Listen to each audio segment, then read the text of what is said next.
DC coming in strong with Creature Commandos. It scored a perfect 100% according to Rotten Tomatoes on the first two episodes. We'll give you our thoughts after this.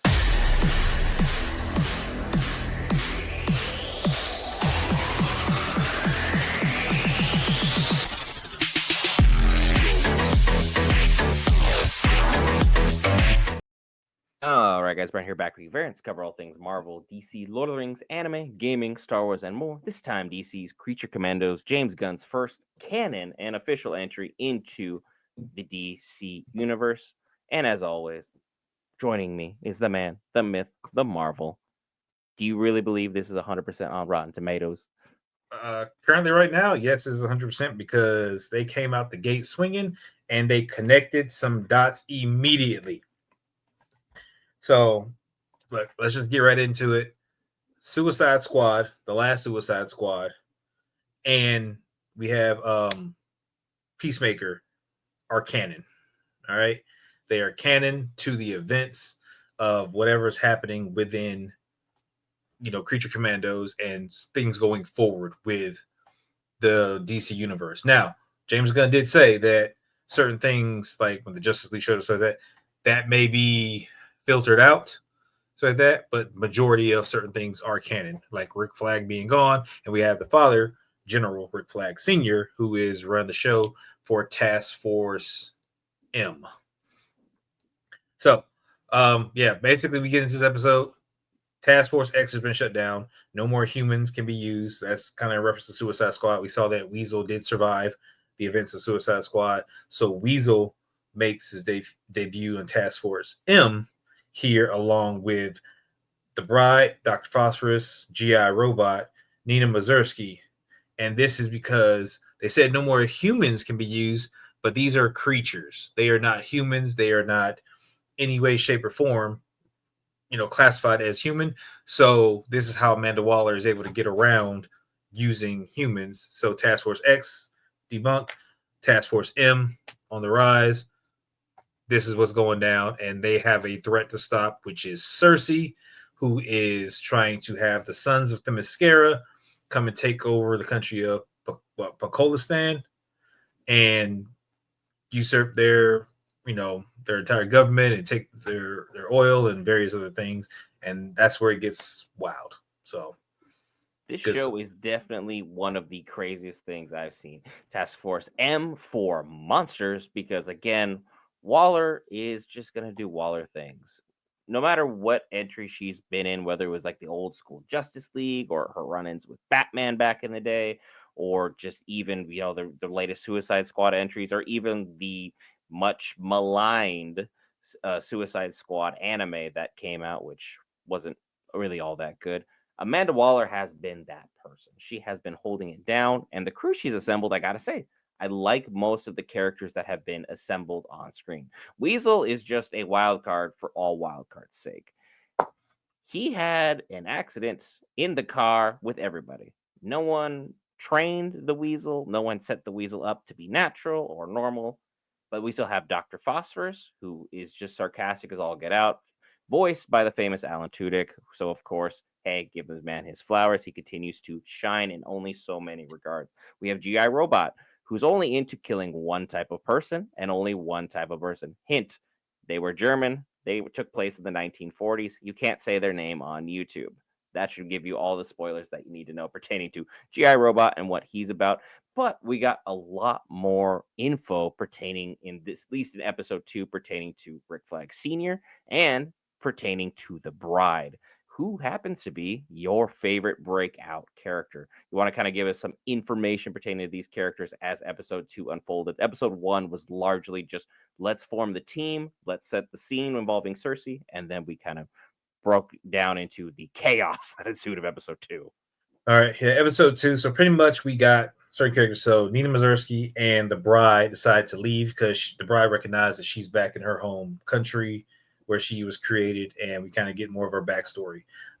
Dr. Phosphorus was, of course, getting into it Flag last episode, and while they were dealing with stuff at the house and setting stuff on fire because he's trying to get the trolls, these two were out trying to figure out whatever was going on with her home. basically, she ends up finding her home. She ends up looking for a necklace. This is why we got the tourmaline necklace as one of the episodes, because it's something that was very special to her. And that's when we get more of the backstory on Frankenstein's monster, who is, for lack of a term, I guess he just assumed the identity of Frankenstein, and he has been searching for his bride, which was created for him. But what ended up happening is Victor, the creator of Frankenstein and the bride, ended up trying to teach her and educate her and get her up to speed. And at some point, they fell in love with each other. And yeah, uh, Mm. he ended up handling business with her. And of course, that sent Frankenstein over the edge. And he ended up taking him out, which caused a rift with the bride. And that's one of the reasons why he's excited she's back in town, because he's been hunting for her throughout the years. Like, he has been going nuts trying to find her and chasing her down, trying to take her out at the same time, professes love to her, and it's just been wild. While all this is going on, Cersei is showing up with her people and like, yo, I'm trying to cause problems, and her and the bride, they got to have it out. And what a beautiful fight it was! Absolutely fantastic. So, your thoughts so far? I mean, that fight scene in of itself was amazing, and it's great for power scaling as far as the bride was concerned. I had no idea what level of strength or speed or endurance the bride has. Sure, you can kind of assume, like involving any kind of Frankenstein-esque monster, that they're going to have some feats on them. But going toe to toe with someone of Cersei's caliber for as long as she did and is inflicting as much damage as she was able to inflict on Cersei is a huge feat of itself. Because if you remember back in the original Justice League, Cersei turned Wonder Woman, one of what is usually considered DC's big three, into a literal pig until Batman decided to sing on stage. That was so beautiful, it brought her to tears and changed her back. Cersei is no one you play around with. She's got physical strength. She's got magic. She's able to mess around with a whole bunch of situations, cause a whole mess of problems pertaining to everybody and everything. So the fight was absolutely crazy. And we see that Rick Flag is a silver fox for all intents and purposes, and he has drawn the ire of the soon to be queen of this beautiful nation, and she will not be denied for any and all uncertain terms. In episode 1, he rebuffs her. In episode 2, she No, just takes him by the face and kisses him, and well, one thing leads to another, and next thing you know, we have Dr. Phosphorus making jokes about how long certain moments can last. But again, they're just kind of taking wagers depending upon his age and a whole bunch of other variables as to how things will play out, much to the chagrin of the captain of the guard, who's at the door saying, "Hey, we need to go. There's a situation going on. Your two friends have kind of dipped." Where we left off is a rather tragic moment. Cersei gets the best of the bride, throws her off the railing. She falls down, is basically KO'd. Her army of goons, the sons of Themyscira, have taken out Nina and have basically shot down her glass. And Nina drops one of the coldest lines ever possible, but some of which you can't repeat on YouTube, to the bride as they're both laying there, basically incapacitated as the crew is on the way. This show is hilarious. It's dark. It's gritty. I do not recommend it for families, but if you are an older adult who loves tons of mature humor, this is it.